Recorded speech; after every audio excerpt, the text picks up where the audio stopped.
Hello guys and welcome back to my channel. So let's start the explanation. So episode के starting में ये दोनों बात कर ही रहे होते हैं, तभी इनकी मम्मा आ जाती हैं और वो पूछते हैं कि आप यहाँ पर क्या कर रहे हो। वो बोलती हैं कि तुम्हें वापस ले जाने आई हूँ। और फिर वो उससे बात करते हैं कि आपने चलो खाना तैयार हो गया। उससे बात करने लगती है शाओ शाओ से और बोलती है कि तुम जूनियर हाई स्कूल में हो और तुम्हें पढ़ना बहुत ज़रूरी है। तुम्हें मतलब टाइम वेस्ट करने का बिल्कुल मौका नहीं मिलना चाहिए। और फिर उससे भी बोलती है ना शाओ जियान, वो भी हाँ बोलता है। फिर वो बोलते हैं कि तुम्हें है ना इधर उधर नहीं घूमना चाहिए, स्पेशली नाइट्स में। और वो ये सब बोल के सीधा सीधा शाओ जियान को ताने दे रही थी।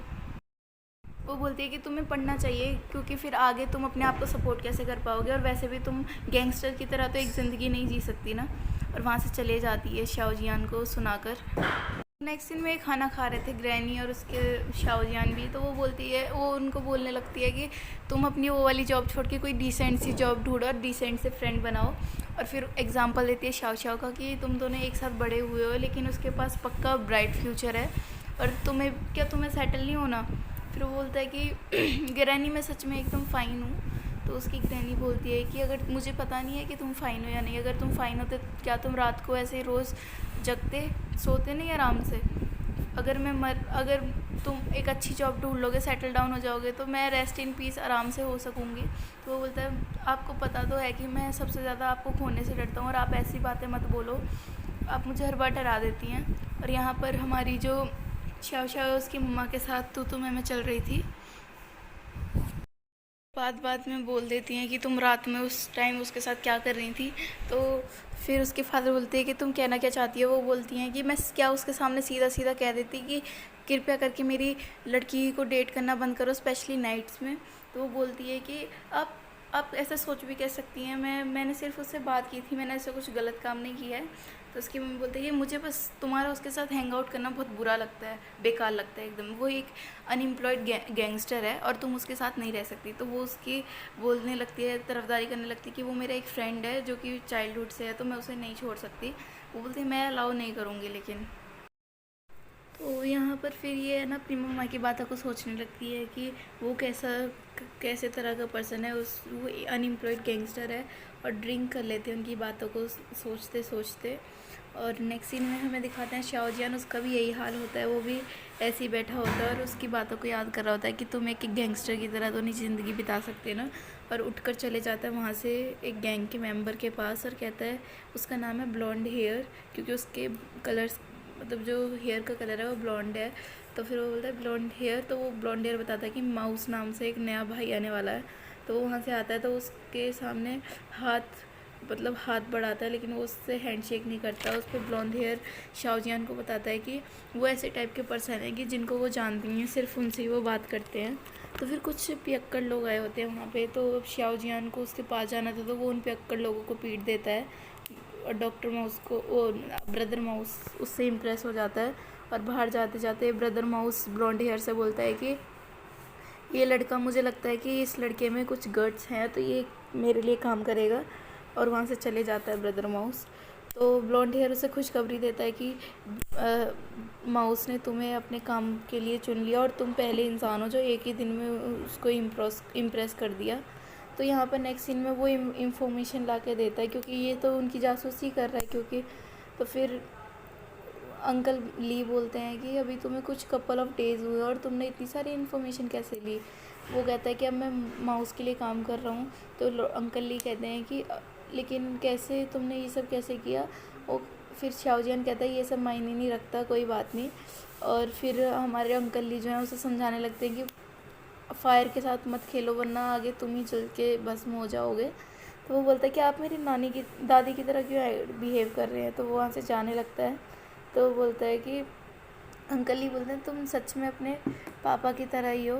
तो वो कहता है कि उन्हें तो मेंशन ही मत करो, किस भरोसे की बात कर रहे थे आप, मुझे बताओ ना वो क्यों मर गए, उन्होंने अपनी पूरी फैमिली को क्यों दांव पर लगा दिया। वो कहता है कि फिर अंकल ही कहते हैं कि तुम्हें टाइम आने पर सब कुछ पता लग जाएगा कि उन्होंने सुसाइड क्यों किया, लेकिन मैं तुम्हें अभी नहीं बता सकता। और वो वहाँ से चले जाता है फिर शाओजियान वहाँ से। तो यहाँ पर शाओ शाओ ज़्यादा नशे के कारण सो रही होती है बहुत टाइम तक। तो माँ दादा उसके पास जाती है और कहती है कि दीदी उठ जाओ, चलो सुबह हो गया, आज आप लेट होगी वरना मुझसे पहले उठ जाती है। लेकिन वो नहीं उठती। तो वो सोचते हैं कि शायद वो रात भर पड़ी होगी इसीलिए वो जग नहीं पाई। तो जैसे ही बाहर देखती है और देखती है कि वाइन की बोतल यानी कि शराब की बोतल पूरी खाली है, तो वो समझ जाती है कि क्या हुआ है। और तभी उसकी मम्मा आती हैं, ब्रेकफास्ट तैयार कर लिया होता है उन्होंने, और कहते हैं अपनी बहन को बुला लो, खाना खा लेगी वो। तो फिर वो बोलती है ठीक है, और वो दारू की बोतल जो है वो छिपा देती है। तो वो अपनी बहन के पास जाती है, लेकिन वो उठ नहीं रही होती है। तो वो जब ड्रेस पहन के नीचे तैयार होकर चली जाती है दादा, तो उसकी मम्मा बोलती है तुम्हारी सिस्टर कहाँ है। तो वो कहती है दादा कि वो आज सुबह अकेले ही स्कूल चली गई। तो उसकी मम्मा बोलती है, तो वो जल्दी से स्कूल पहुंच जाती है और अपने फ्रेंड्स को ये सब बातें बताती है कि उसने ऐसे ऐसे करके ड्रिंक कर ली, और मैंने अभी तो बहाना लगा दिया, पेरेंट्स दोनों मेरे जॉब पर गए हैं तो इसीलिए उनको पता नहीं चला। तो अब हमारी जो झांग है वो आइडिया बताती है कि अगर कोई कॉपी कर सकता है हैंड राइटिंग माँ शाओ शाओ के फादर की, तो बताओ। तो माँ दादा बोलती है मैं अपने पापा की राइटिंग बिल्कुल कॉपी कर लेती हूँ। तो जैंग उसको आइडिया देते हुए कहती है कि तुम उनकी तरफ से एक लेटर लिखो कि तुम्हारी बहन बीमार है और वो आज नहीं आ पाएगी। तो वो यही काम करती है। तो सब जो है सही सही जा रहा था। तो जब क्लासेस ओवर हो जाती हैं यानी कि छुट्टी टाइम पे, जाएंगे मिसिस सू के पास पहुंच जाती है और उनको लेटर दे देती है। और यहाँ पर मिस सू को बोलती हैं कि मैं अभी, और वो बिल्कुल है ना उसकी मदर को कॉल करने वाली थी कि आज माँ शाओ क्यों नहीं आई, क्योंकि उसका टेस्ट था उस टाइम पे। जैंग बोलती है कि ये माँ दादा ने दिया, उसके सिस्टर ने, उसके घर से लेटर आया है माँ शाओ की। तो वो बोलती है ठीक है मैं पढ़ लूँगी। तो बाहर उसके फ्रेंड पूछते हैं कि कोई डाउट तो नहीं हुआ। वो कहते हैं नहीं। तो वो वहाँ से जाने लगते हैं। तभी मिसिस सू उनके पीछे से आती है और कहती है कि तुम भी तो मयांग स्ट्रीट में रहते हो ना, चलो तुम चल रहे हो तो मैं भी चलती हूँ तुम्हारे साथ। मैंने सोचा कि अब उसको देख के आ जाऊँ, वो ज़्यादा बीमार है। तो माँ शाओ वैसे भी हमारी क्लास की ब्राइट स्टूडेंट है। तो वो बोलने लगते हैं नहीं नहीं हम तो लाइब्रेरी में जा रहे हैं। तभी यहाँ पर जो है वो आता है, उसका उसका भाई आता है जांग का, फेंग का, और बोलता है कि मैं आज लाइब्रेरी में जाऊंगा। वैसे माँ शाओ का है तो वो जैसे तैसे बात टाल देता है और वो वहाँ से चले जाता है। तो यहाँ पर हमें दिखाते हैं कि इसको एक लड़की फॉलो कर रही थी, और वो लड़की उसके पास जाकर बोलती है कि मेरा नाम वन है, और मेरा नाम वन है। और मतलब इसका ऐसे लगता है जैसे क्रश हो उस पर, क्योंकि ये, लेकिन उसको भाव नहीं देता और कहता है कि मैं अकेला रहना पसंद करता हूँ, और वहाँ से चले जाता है लाइब्रेरी की तरफ। सॉरी फॉर द डिस्टर्बेंस, ये मेरा भाई है।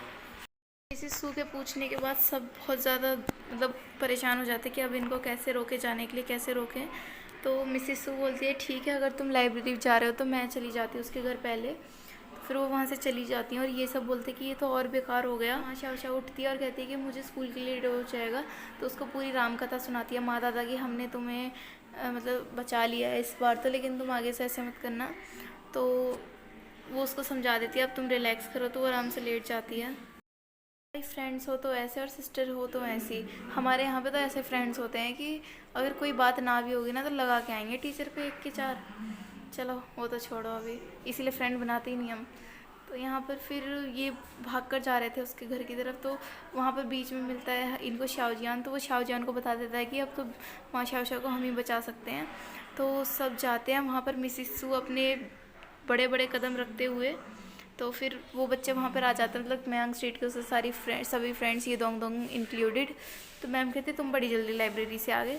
तो माँ शाओ से आगे ले जाने लगता है और कहता है कि मैम ये मेरा घर है, तो आप कुछ पानी वानी लीजिए। वो बोलते हैं नहीं नहीं नेक्स्ट टाइम। तो वो उनका ध्यान भटकाने की कोशिश कर रहे थे और ऐसे इशारे करके बता रहे थे किसका घर है किसका घर है। और पीछे से ये दोंग दोंग जो है सुन को और अपने बाकी के साथियों को इशारा कर रहा था कि अब करो ये करो वो करो। तो सारी चीज़ें बताई जा रहा था उनको। नेक्स्ट सीन में जैसे तैसे कर ही रहे थे ये, तभी देखते आए कि सुन कि उसकी मम्मा आ चुकी हैं। सुन बेचारा क्या करता है, वो बोलता है आप यहाँ पर क्यों आई हैं। तो वो एकदम शौक कि क्यों, मैं अपने घर जा रही हूँ खाना बनाने के लिए। वो कहता है नहीं नहीं ऐसे नहीं। फिर वो ऐसे ही करने लगता है। वो बोलती हैं कि सॉरी बेटा मुझे खाना बनाना है मैं चलती हूँ। तो फिर वो ऐसे ही खड़े रह जाता है और वो जाने लगती हैं। वो कहते हैं अच्छा मैं तो भूल ही गई थी, तुम्हारी मम्मा बुला रही होंगी मुझे। फिर वो कहते हैं चलो तो पहले तुम्हारे ही घर चलते हैं। और अभी का मैटर तो यहाँ पर खट जाता है, मतलब आंटी उनके साथ चली जाती है सुन के साथ। यहाँ पर शाओजियान भी आ गया था इसके साथ में, और वो कहती है कि मैं मैम को सब कुछ सच बता दूंगी। लेकिन माँ दादा और वो बोलता है शाओजिन बोलता है कि तुम मुझ पर और माँ दादा पर छोड़ दो ये सब। और यहाँ पर फाइनली ये दोनों भी माँ शाओ के घर का एड्रेस सही वाला बता देते हैं इनको घुमा फिराने के बाद मिसेस सू को, और बताते हैं कि ये माँ शाओ का घर है। तो वो बोलती है थैंक यू सो मच, अब तुम जाओ। लेकिन ये दोनों अच्छे दोस्त होने के नाते बाहर से ही जासूसी करने लगते हैं। तो ये बोलती है आप कौन? वो कहता है मैं ओ शाओ जिन हूँ, मैं शाओ शाओ का दोस्त हूँ और ये शाओ शाओ की सिस्टर है, आप इससे स्कूल में मिले होंगे। तो फिर वो बोलती है हाँ मैं हूँ, तुम्हारे पेरेंट्स अभी तक नहीं आए? तो माँ शाओ शाओ की बहन दादा बोलती है कि वो नहीं आएंगे। फिर वो शाओ जिन अपने सर पर हाथ मारते हुए बोलता है किसको काम दे दिया। फिर मैडम कहती है मतलब? वो कहता है मतलब कि वो आ जाएंगे, इसका कहने का मतलब ये है कि अब ये जल्दी आ जाएंगे। और यहाँ पर माँ शाओ शाओ इसके घर पे पहुँचती हैं तो वो जो सुन के फादर हैं वो ड्रिंक कर रहे थे, उनकी हेल्थ भी सही नहीं थी, तो उसकी मम्मा की वो बात चल रही थी। तो यहाँ पे और बिज़ी हो जाती हैं हमारी माँ शाओ शाओ की मदर। सुन देखता है कि माँ शाओ शाओ की मम्मा उसके घर से भी निकल चुकी है और यहाँ पर ये मैम भी जाने की बात करती है कि आपकी मम्मा को शायद टाइम लगेगा तो मैं चलती हूँ। तो यहाँ पे मिसेस सू जा ही रही थी और वो देख लेती हैं ये दोंग तोंग को माँ शाओ शाओ के घर के बाहर। तो वो बोलती है मैंने तो तुमसे घर से बाहर घर जाने के लिए कहा था, तुम गए नहीं। वो कहता है मैम मैं तो आपको सी ऑफ करने के लिए यहाँ पे बैठा था। और यहाँ पे बात संभाल लेता है और वहाँ से चलने लगते हैं वो दोनों भी। तो सुन देखता है कि मिस सू और माँ शाओ शाओ की मम्मा की टकराव होती है और यहाँ पर ये बात करने लगते हैं।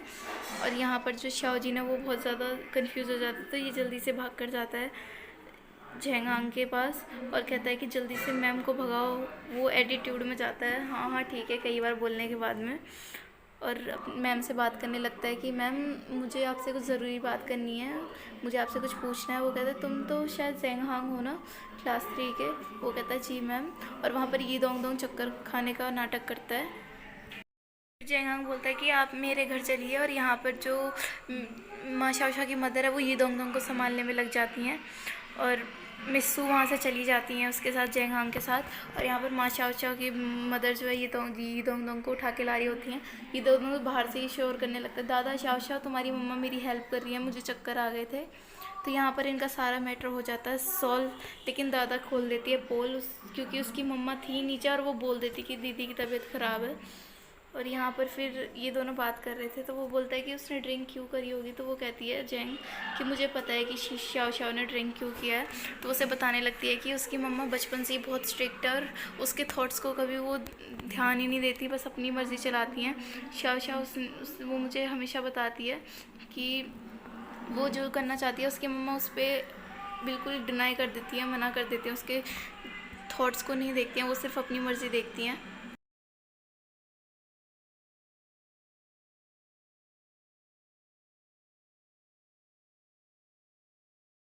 तो यहाँ पे माँ शाओ शाओ की मम्मा उसको डांटती हैं माँ दादा को कि तुमने मुझे बताया क्यों नहीं। तो फिर वो उसके लिए सूप लाती हैं और माँ दादा को बाहर भेज देती हैं कि तुम बाहर जाओ और उससे बात करने लग गए। और कहती हैं कि तुम ठीक है मैं मानती हूँ, अब तुम पीकिंग यूनिवर्सिटी के लिए एक ट्राई दे सकती हो, लेकिन तुम हमें छोड़कर तो नहीं जाओगी ना, ग्वांगजू तुम्हारा घर है? तो वो कहती है हाँ मम्मी आप क्या बात करती हो, ग्वांगजू मेरा घर है और वहाँ पर सिर्फ मैं पढ़ने के लिए जा रही हूँ, सेटल होने के लिए थोड़ी जा रही हूँ। तो यहाँ पर इन दोनों की बात मन जाती है। सो नेक्स्ट स्कूल का होता है जहाँ पर हमारी इस टाइम पे बहुत ज़्यादा खुश होती है माँ शाओ शाओ। और वहाँ से ब्रदर शाओ जियान भी जा रहा था, तो शाओ जान को देखकर सब उसको वेव करते हैं, हेलो करते हैं। और जैसे देख के उसके चेहरे पे बिग सी स्माइल आ जाती है, किसके? शाओ शाओ के। और माँ दादा उसको देख के बोलती है कि अपने आप में रहो वरना मुंह में तुम्हारे मक्खी चली जाएगी। और उसको आगे करके ले जाने लगता है और सब जाने लगते हैं खुशी खुशी। तो अब हमें यहाँ पर ये बताता है ये दोंग दोंग कि मैंने पहली बार सुना कि किसी ब्राइट स्टूडेंट के लाइफ में भी मिजरीज हो सकती हैं। और ऊ शाओ जिन भैया की वजह से हम मतलब एक क्रेज़ी एडवेंचर कर पाए मयांग स्ट्रीट में उस समर। वो हमें बताता है कि मैं सिंसियरली होप करता हूँ कि मैं माँ शाओ शाओ को इन सारी ट्रबल से निकाल पाऊँ। मुझे नहीं पता कि मैं निकाल भी पाऊँगा कि नहीं, लेकिन मैं अपना बेस्ट करूँगा। और इसी के साथ ये एपिसोड होता है ख़त्म। So thanks for watching.